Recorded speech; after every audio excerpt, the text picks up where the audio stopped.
Hello Internet. This video is going to be about images, patent images. Specifically the types of images that you can put in a patent application that you can do yourself.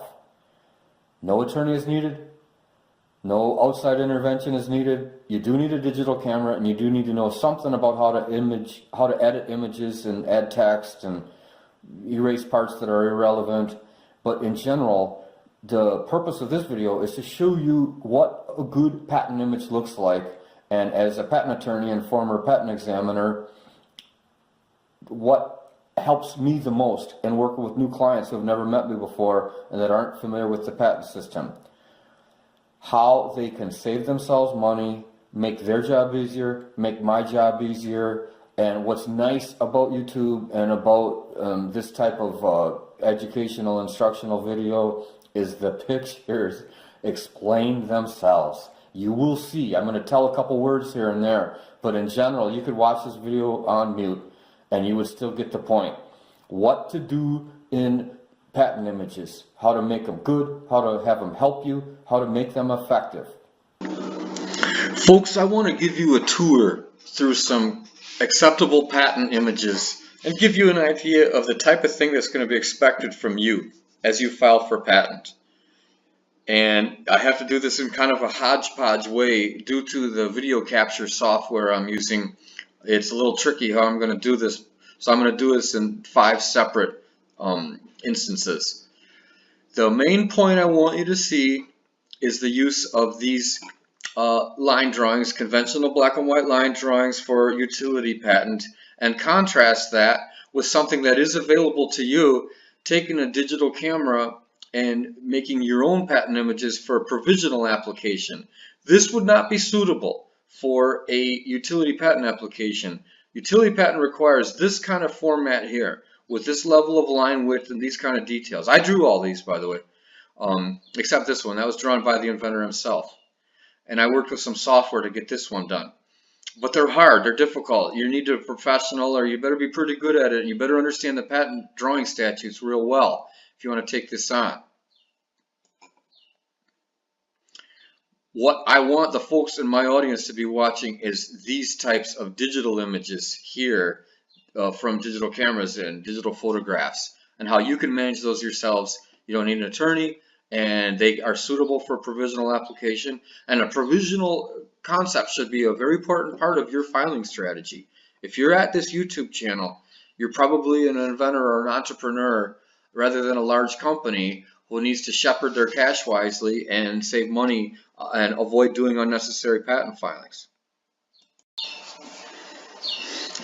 Like I promised, here's some more patent images that you could file yourself. Now we're moving into an area where the vast majority of them are digital adaptations, or in this case, a screen capture, including lots of different colors.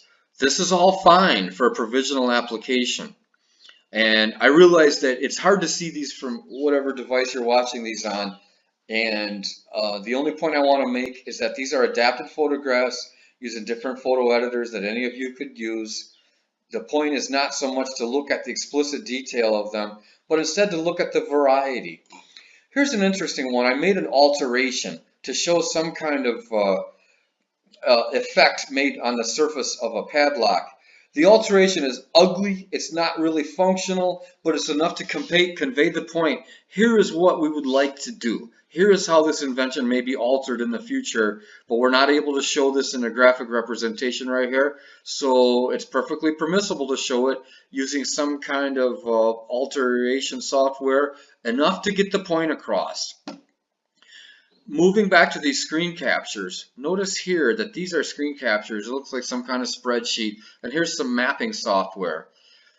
These are fine for provisional, and the truth is, in a typical computer implemented patent disclosure, you should use as many screen captures as you can. Use more than what you need. You've already created them, you've already made them for the software. Use them for the patent application as well, at least for the provisional one. The utility is a different story, it's harder to convert. Now that brings us over to here, a flow chart. This is an ugly flow chart, not really properly balanced on the page. It was quick, I was in a hurry. The inventor gave me something that I had to file very fast, but it's satisfactory for the patent statutes. They're not looking for pretty art. They're looking for functional diagrams and drawings that convey what the invention is and what it does. And every patent disclosure you folks do, you should always at least contemplate, if you can, disclosing the apparatus itself, a method of manufacturing that apparatus, a method of using that apparatus, a method of retailing. Now, in the case of computer implemented stuff, such as software, you should certainly show a method of what the software does for you and how it steps you through the processes to achieve a useful, concrete, tangible result. Flowcharts are an acceptable way to convey that. I realize a nice GIF or some kind of other video would make so much more sense to the examiner and to all the other human beings. And you can send that, but it can't be part of the patent application. And this is one of the real disadvantages of our patents protection for computer implemented and software invention, and that is that they're static. It's hard to convey movement. It's hard to convey color. It's hard to convey screen transitions. But doggone it, we're stuck with it. It's the only intellectual property system we have that protects computer implemented inventions. Patents are just the worst choice of the main four, which is patents, copyrights, trademarks, and trade secrets. We're going to have to live with it and put up with it for the foreseeable future. You can send movable GIFs and video to the examiner. Some examiners ignore it and refuse to watch it. Others will look at it. But it's not part of the record. It's part of the record of the file, but it's not part of the statutory metes and boundaries of the patent application itself. This was a simple drawing, just trying to convey enough that there was a certain reason why captivated screws were better on a certain surface of an invention.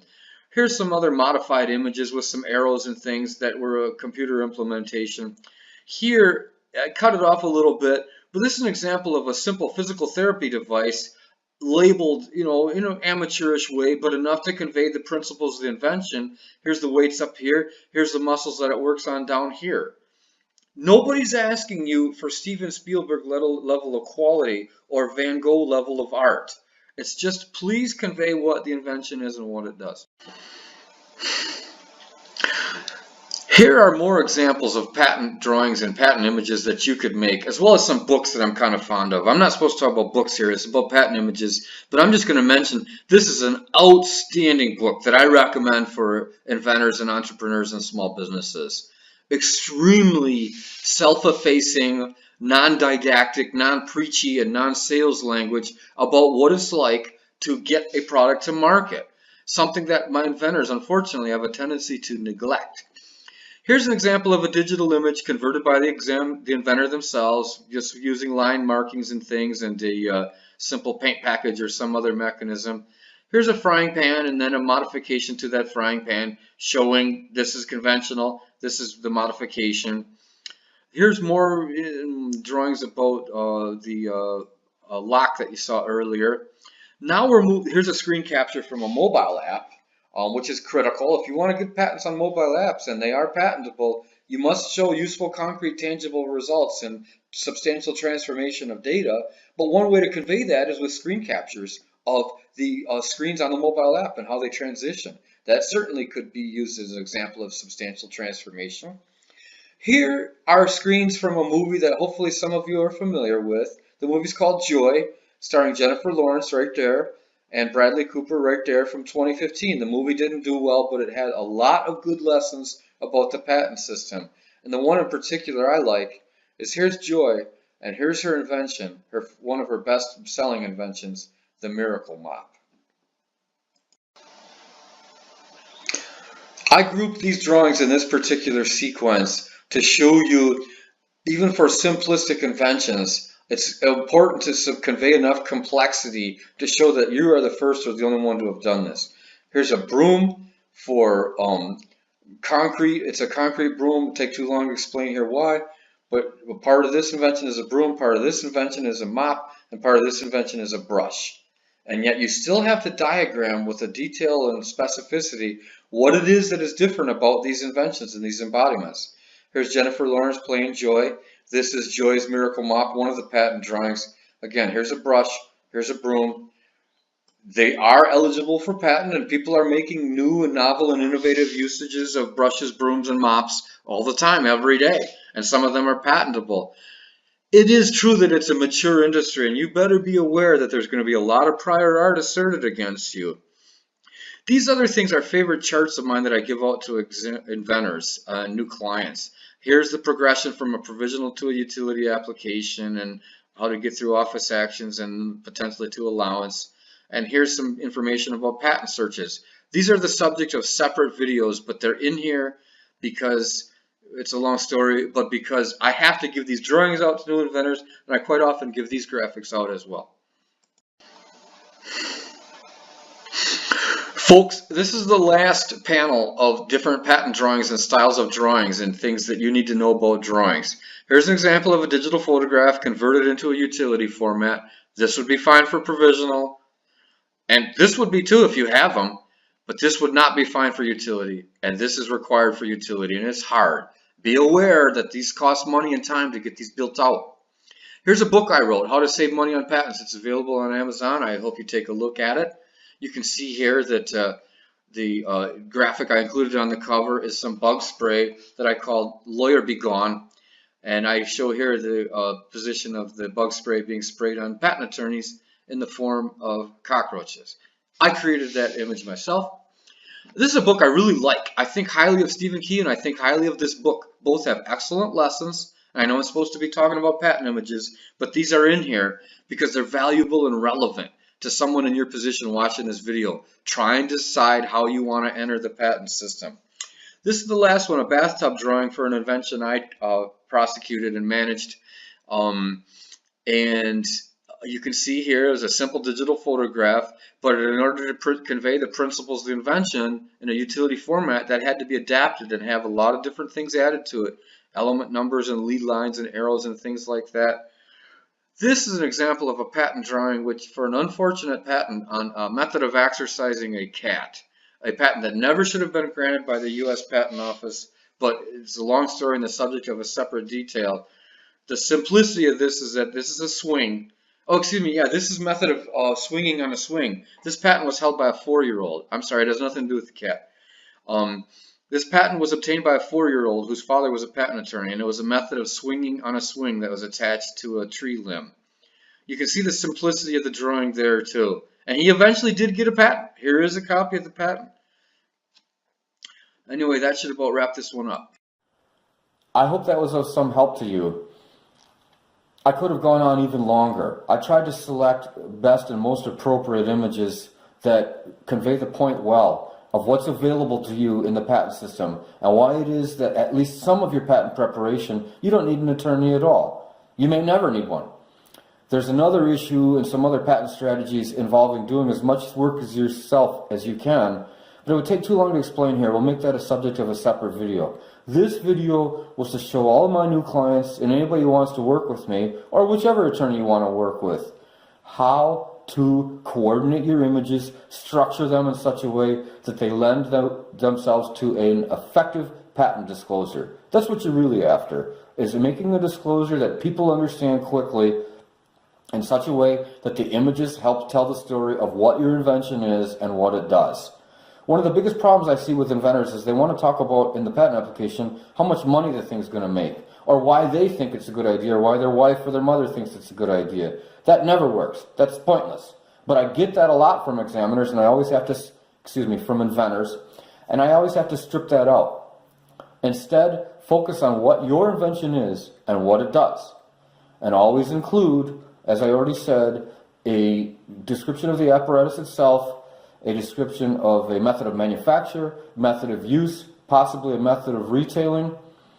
If you include all that, you have a better chance of getting a patent. But it's hard to illustrate it. It's hard to see what it is that gives good statutory foundation. That's what I'm trying to do to help you. But even with this help, it's still very much up in the air exactly how and which is the best strategy to put in your disclosure. After all, there's more than 3,500 different patent examiners, each with at least a slightly different patent examination style. We don't know. But what you do know from here is some images that have worked and have resulted in patents. That's the point I want you to get. I hope you got it. Please let me know what other videos you want about the patent system or trademark system or copyright system. I will make them and post them up. I will try to answer your questions. I'm here to give you information about how you can be empowered, know how the patent system really works, and how you can help yourself. I hope that's the way you take this, and thanks for watching.